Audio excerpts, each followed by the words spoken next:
pewaris Nabi. Al-ulama warasatul anbiya. Jadi kalau ulama itu sesungguhnya adalah orang-orang yang takut kepada Allah. Kiai Jabar mirip Tuhan. Kiai Jabar dari mana? Dari Pak Abdul Rahman Basamu. Basamu dari mana? Dari Pak Abdul Halim Pangeran Benowo, putranya Jono Tikir, Sultan Hadiwijo. Nah, Pak Benowo ini diwajari siapa? Kau kenal iman? Kau tidak langsung Rasul. Diajari sama Mbak Cokrojoyo Sunan Geseng. Sunan Geseng ini dari mana yang mengajarkan? Dari Sunan Kalijaga. Sunan Kalijaga dari mana? Dari Sunan Bonang. Sunan Bonang dari mana? Dari Sunan Ampel. Sunan Ampel dari mana? Dari Mbah Ibrahim Asmoro Konditu Tuban. Ini dari mana Syekh Ibrahim ini? Diajari oleh Sayyid Jamaluddin Al-Husaini Al-Kabir yang dikenal dengan nama Syekh Jumadil Kubro. Yang kebetulan Syekh Jumadil Kubro juga punya murid namanya Syekh Samsuddin yang ada di antara Kerawang sama di antara Cilamaya sama Rengas Dengklok, dikenal dengan nama Syekh Kubro. Yang kebetulan juga punya murid namanya Datuk Kafi, punya penerus namanya Syarif Hidayatullah Sunan Gunung Jati, menurunkan kiai. Nah, Syekh Jumadil Kubro ini dapat dari mana? Diajari sama orang tuanya namanya Sayyid Muhammad, termasuk yang mendirikan kerajaan Samudra Pasir. Sayyid Muhammad ini dari mana? Dari Sayyid Ahmad Jalaluddin Campar.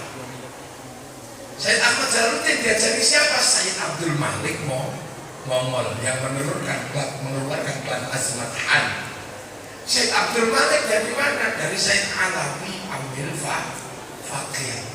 Sayyid Alawi Amil Fakir diajari siapa? Sayyid Ahmad Sohib Mirban. Diajari siapa? Sayyid Ali Khalid Qosam. Diajari siapa? Sayyid Alwi. Sayyid Alwi diajari siapa? Sayyid Muhammad. Diajari siapa? Sayyid Alwi. Diajari siapa? Sayyid Ubaidillah. Diajari siapa? Sayyid Ahmad Al-Muhajir. Diajari siapa? Sayyid Aisyah. Diajari siapa? Sayyid Muhammad. Diajari siapa? Sayyid Ali Uraidi. Diajari siapa? Sayyid Ja'far Shadiq. Diajari siapa? Sayyid Bakir. Sayyid Bakir diajari siapa? Sayyid Ali Zainal Abidin. Ini diajari siapa? Sayyidina Hasan Husain. Diajari siapa? Sayyidina Ali. Nah ini siapa? Nah ini yang diwarisi langsung oleh Rasulullah Muhammad Sallallahu Alaihi Wasallam.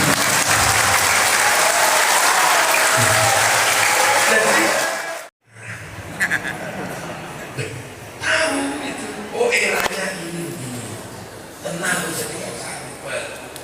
Kemudian di atasnya lagi era ketika ketemu dengan kebudayaan lokal. Bagaimana mengislamkan? Oh pakai wayang, oh pakai angklung. Oh ini terjadi 200 tahun sebelum hari ini, 300 tahun. Oh ini di zamannya Sunan Kalijaga. Oh ini di zamannya Syekh Kuro. Menyebut Quran saja Kuro. Santri itu mengkholi gurunya. Akhirnya tahu di zaman guruku ini begini. Makanya gak ribut. Ada wayang, gak ribut. Tapi yang tidak mengerti seolah-olah wayang itu musyrik karena dia tidak ngerti. Seperti di masjid ini. Dulu manggil orang untuk pergi ke masjid itu pasti menggunakan beduk karena beduk suaranya keras. Tapi eranya beduk berubah diganti speaker karena speaker lebih keras daripada beduk. Sekarang speaker berhenti, beduk berhenti, orang pergi ke masjid di WA. Kenapa wali? Karena di sebelum Islam datang di sini agamanya Hindu. Orang Hindu itu yang boleh ngomong agama itu hanya Brahmana, kasta tertinggi. Kesatria para raja nggak boleh ngomong agama. Kasta Besya pegawai nggak boleh ngomong agama. Kasta Sudra nggak boleh ngomong agama. Sudra itu petani pedagang.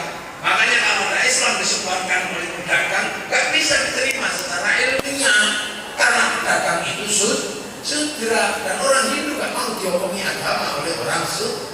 sudra. Itulah maka kemudian yang bisa mengimbangi Brahmana ini adalah apa? Wali.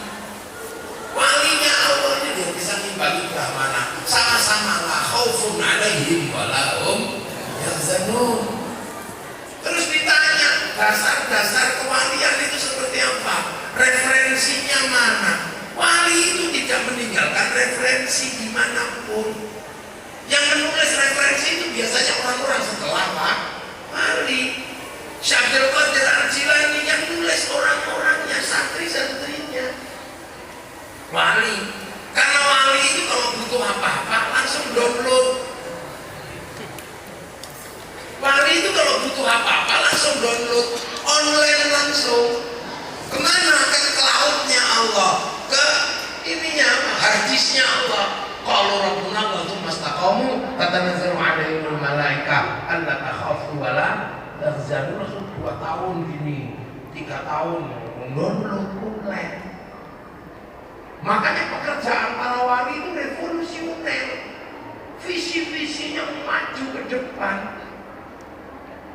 Satu contoh yang sampai hari ini kita nikmati sebagai warga bangsa Indonesia, sebagai kebangsaan Indonesia kita nikmati, itu karena pekerjaan wali.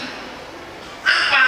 Ketika Islam ketemu agama berbeda, ketemu manusia berbeda, ketemu suku berbeda, warna kulit berbeda, apa yang diterapkan oleh para wali? Ini jelas bukan pekerjaan mudah. Menemukan orang beda agama, kalau sampai keliru mempertemukannya, pasti bunuh-bunuhan karena beda agama.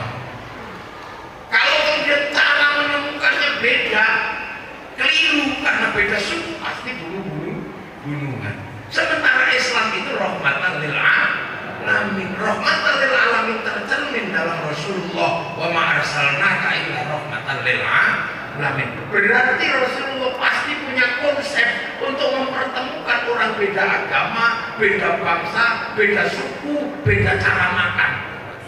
Rasulullah pasti punya konsep. Akhirnya wali menemukan konsep kullukum ra'in wa kullukum mas'ulun an ra'iyyati. Kalian semua para pemimpin yang hidup harus saling bertanggung jawab. Akhirnya para wali menggunakan konsepnya Rasul. Jadi bangsa Indonesia yang berbeda-beda pertama kali ini titipkan ke Rasulullah. Karena Rasulullah punya konsep hidup berbeda-beda tapi saling bertanggung jawab. Namanya ra'iyah. Kullukum ra'in wa kullukum mas'ulun an ra'iyyati. Ini yang selaras dengan Bhinneka Tunggal Ika. Akhirnya orang berbeda-beda disatukan dalam konsep ra'iyah. Berbeda-beda tapi saling tanggung jawab. Ra'iyah itulah yang kita nikmati sampai hari ini. Orang Indonesia bertemu beda agama, berbeda suku, yang diserap ke bahasa Indonesia menjadi rakyat. Rakyat itu konsepnya Rasulullah. Makanya rakyat tidak saling mengkafirkan. Makanya para ulama tidak pernah saling mengkafirkan orang. Karena ulama tahu pewaris Nabi, pewaris wali ditinggali tanggung jawab apa? Menjaga kebersamaan dalam perbedaan dalam konsep ra'iyah yang diserap ke bahasa Indonesia menjadi rakyat. Dan inilah satu-satunya negara muslim dunia yang sanggup mengambil kalimat ra'iyah untuk menyebut warga bangsanya hanya muslim Indonesia. Ini landasan dasar. Makanya kenapa kita punya bangsa hari ini rukun. Hari ini bisa berbeda-beda dalam konsep ketuhanan, tapi bisa menjadi satu karena bahasa Rasulullah dipraktekkan di Indonesia. Menyerap pola, menyerap percon, menyerap nuzulul Quran, terus gak pernah berhenti kebersamaan. Makanya bagi orang-orang tertentu, bangsa yang utuh dan bulat ini harus mulai dipisah satu yang ini bid'ah, ini bid'ah, ini bid'ah. Diharapkan apa? Hilangnya persatuan kebangsaan.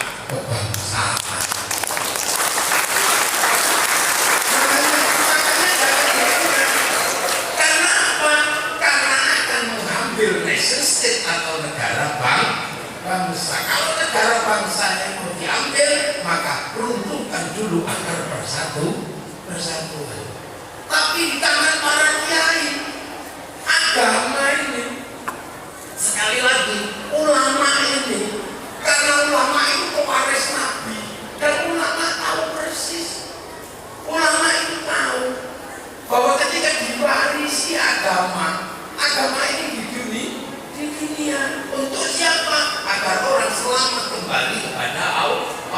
Ulama manapun tujuannya cuma satu ini, mengajarkan pelajaran dari Rasul agar orang yang tadinya dari akhirat ini kembali lagi kepada Allah dengan selamat dengan husnul khotimah. Tapi kan selamat itu melewati dunia. Dunia itu dari kun itu dari kana itu apa Tuhan, kana dan temannya. Maka agama ketika dipakai manusia, agama temannya banyak. Contoh kiai mengajarkan sholat, nggak ada kiai kok nggak mengajarkan sholat. Tapi harus diingat ketika sholat itu diajarkan, pada saat yang sama sholat harus diajarkan untuk aurat.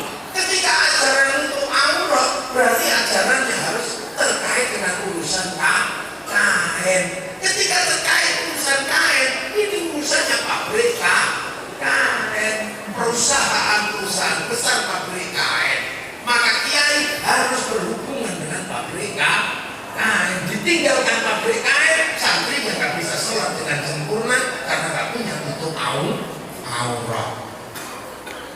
Ketika kiai mengajarkan sholat, pasti mengajarkan toharo. Toharo itu urusannya air itu urusannya sanyo sama pipa. Kiai mengajarkan sholat, tapi sanyo sama pipa diurus sama Mas Tio. Kun mustamirun, ulah ini ya terjanda. Sudah model anak, ada yang masih model lokal dangdutan. Ya Rasulullah, salamun alaikum. Hari senangnya pengantin baru. Ada yang berusaha dengan lagu Sunda. Ya Rasulullah, salamun alaikum. Kaslirin macet. Ini terjadi. Ada yang orang Jawa, ya Nabi salam alaikum. Ya Rasulullah salam alaikum. Yang numpak perahu layar ada. Sendiri-sendiri maulidan, makan bersama, ayam laku, kue laku. Lama-lama semua pencinta Rasul bersatu pengen ikut sholawat. Akhirnya semua diajak ke alun-alun Majalengka. Ada istilah gede, Majalengka bersolawat. Wah,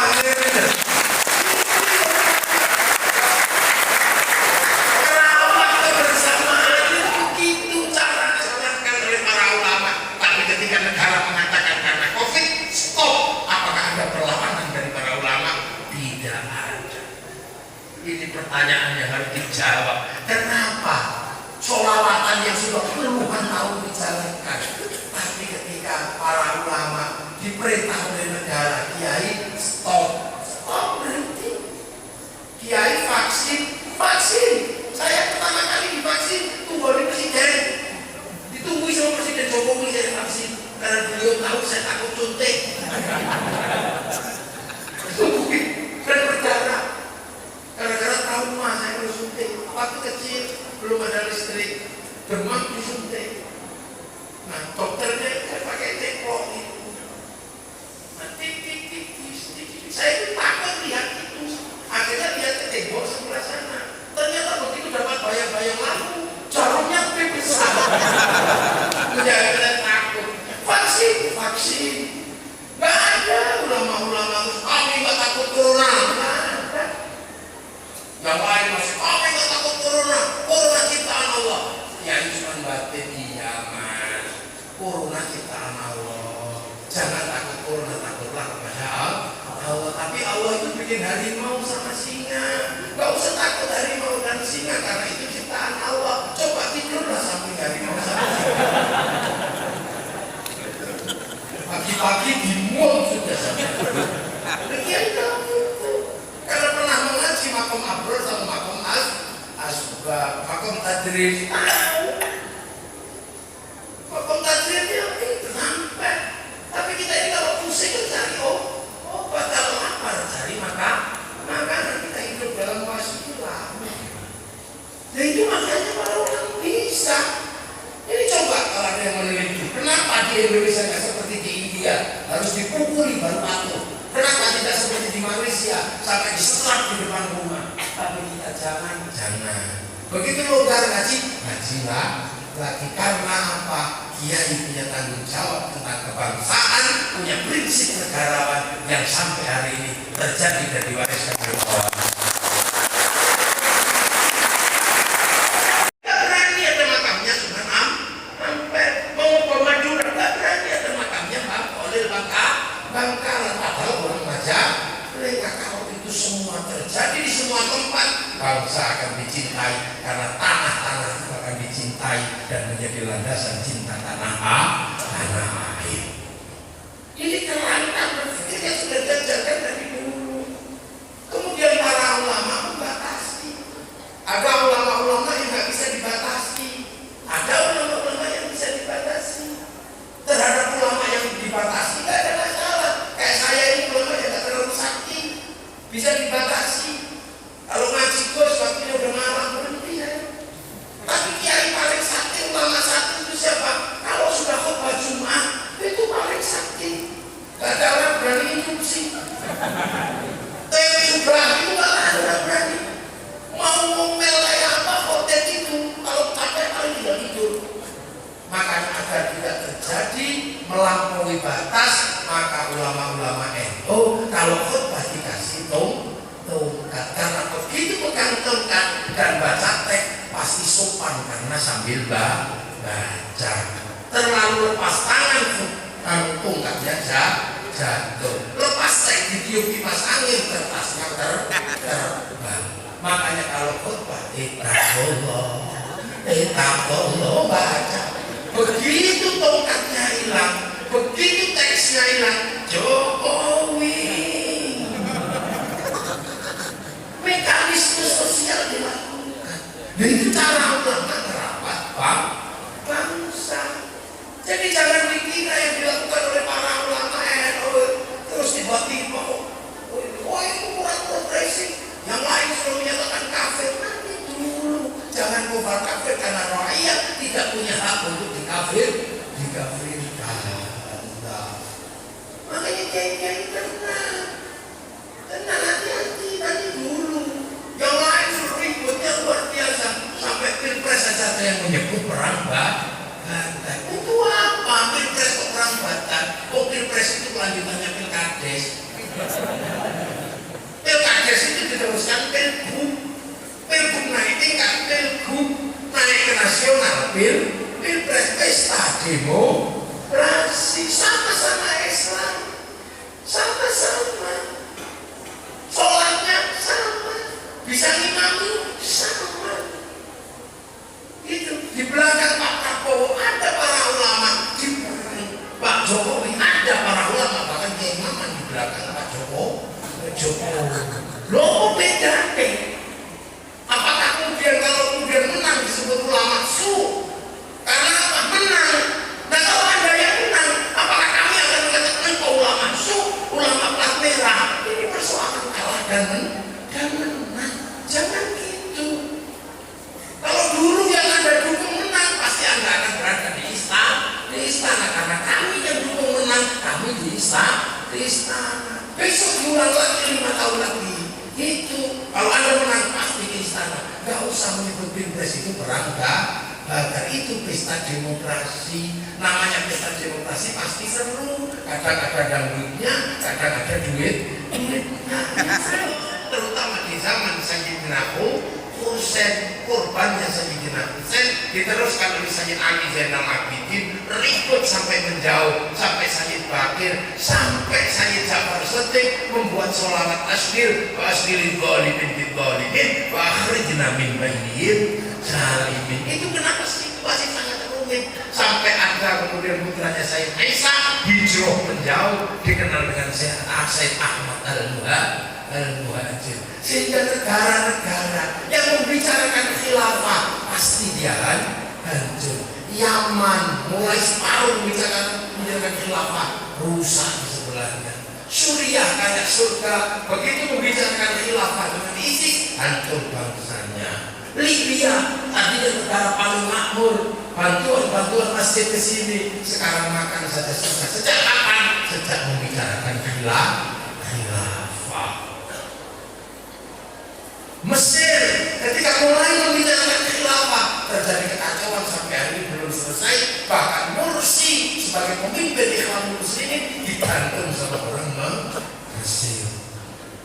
Paling sederhana Taliban baru membicarakan persoalan jenggot dan persoalan celana cingkrang, ributnya luar biasa sehingga sumber daya alamnya tidak sempat keurus, serahkan Cina sama Amerika. Mari kita belajar. Jam segini Malaysia sudah nggak boleh pengajian karena jam 10 malam orang Malaysia harus stop melakukan pengajian. Tertindas di mana kaum muslimin di Indonesia? Mari kita introspeksi kembali ke dalam diri sendiri. Sampai ujian pakai speaker di Arab langsung dipanggil oleh pemerintah Saudi. Di sini speaker mau padamkan kemana terserah. Pemerintah kemarin hanya coba menurunkan volume, bukan menghilangkan speaker. Tapi yang ribut masalah speaker rata-rata yang tidak punya langgar dan tidak punya masjid. Mana ada?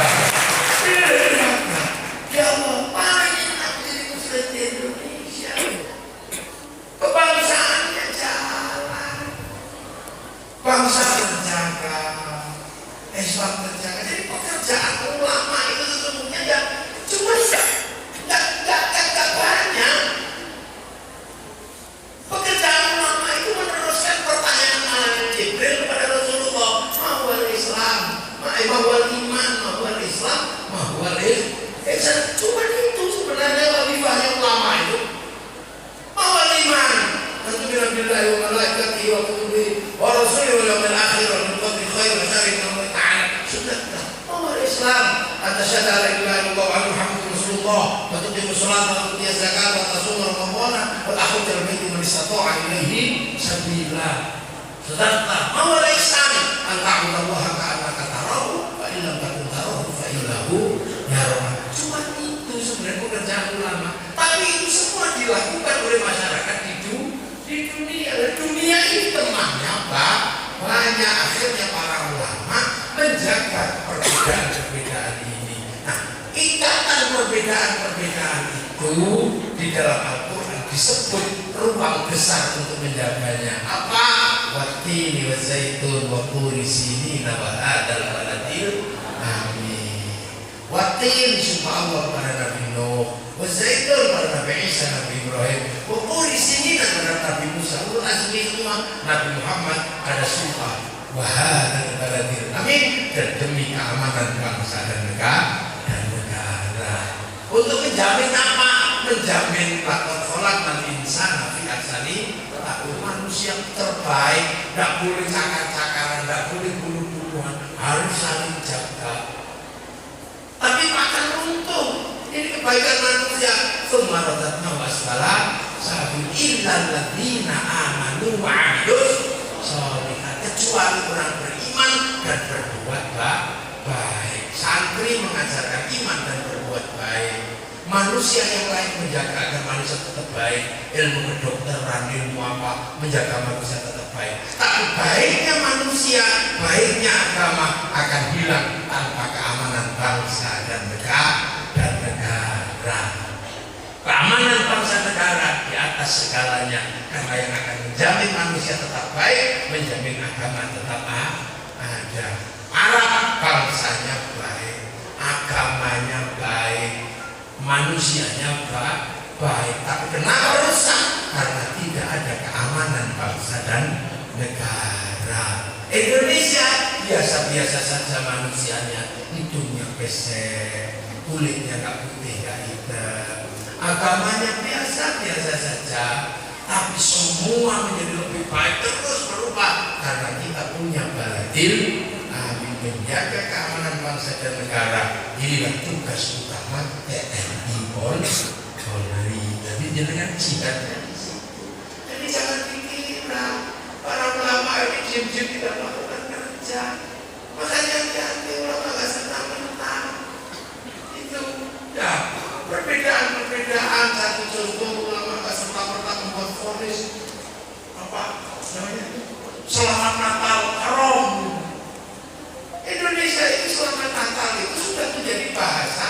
persaudaraan. Karena kalau yang Nasrani menyebut Islam selamat Idul Fitri. Kalau selamat Natal menjadi musyrik, berarti selamat Idul Fitri menjadi murtad. Berarti kalau hari raya Lebaran banyak sekali orang Islam, orang Kristen masuk Islam karena sampai walaupun suka menampilkan selamat Idul Fitri. Tapi kalau Anda ngotot tidak apa-apa. Tapi saya minta Anda istiqomah. Kalau sudah mengatakan bahwa selamat Natal itu adalah tidak boleh, maka harus jaga anak istri, jangan ke mall untuk beli makanan, beli pakaian saat diskon Natal. Kalau ada hari raya Paskah, jangan libur. Jangan menggunakan kalender Masehi, karena kalender Hijriah ada semenjak zaman Sayyidina Umar. Sebelum itu kalender apa? Kalender Rasulullah, kalender Masehi. Yang istiqomah.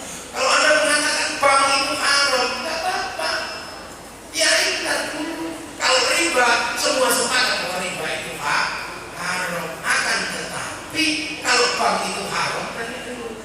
Karena resikonya gede. Tapi tidak apa-apa kalau ada istiqomah mengatakan bank haram, berarti Anda harus istiqomah. Jangan pernah pakai uang. Karena seluruh uang ciptaan bank. Nggak ada uang produksi Saudi. Pergi haji jangan pakai bank, langsung kasih pilot. Baca Quran hati-hati karena seluruh Quran sebelum dibeli negara percetakannya utang bank. Jadi hati-hati. Rokok haram nanti dulu. Karena rokok itu kalau haram ada konsekuensinya. 175 triliun cukai rokok masuk APBN. Kalau rokoknya haram, cukainya haram. Masuk APBN-nya haram. Untuk bangun jalan-jalannya haram. Makanya orang kalau mengharamkan rokok, dosa di jalannya pemerintah. Ini hukum berkelanjutan. Jadi makanya kalau ini kiai tenang, karena konsepnya utuh. Nah, bagi ulama utuh. Nah, karena apa? Selalu diajarkan bahwa kita ini menjadi muslim di tangan para ulama. Dan kita ini berbeda. Kita bikin ngaji lebih panjang lagi, biar sore-sore gitu ada baksonya, ada kikilnya gitu ya. Semoga semuanya ada manfaatnya dan kita diberi keluasan, kejebaran ekonomi, kejebaran rezeki, urusan anak cucu, sehingga semua yang kita cita-citakan dikabulkan oleh Allah Subhanahu wa Ta'ala. Selanjutnya doa yang akan dipimpin oleh Rois Surya. Rois Surya. Iya, moga-moga. Assalamualaikum warahmatullahi wabarakatuh.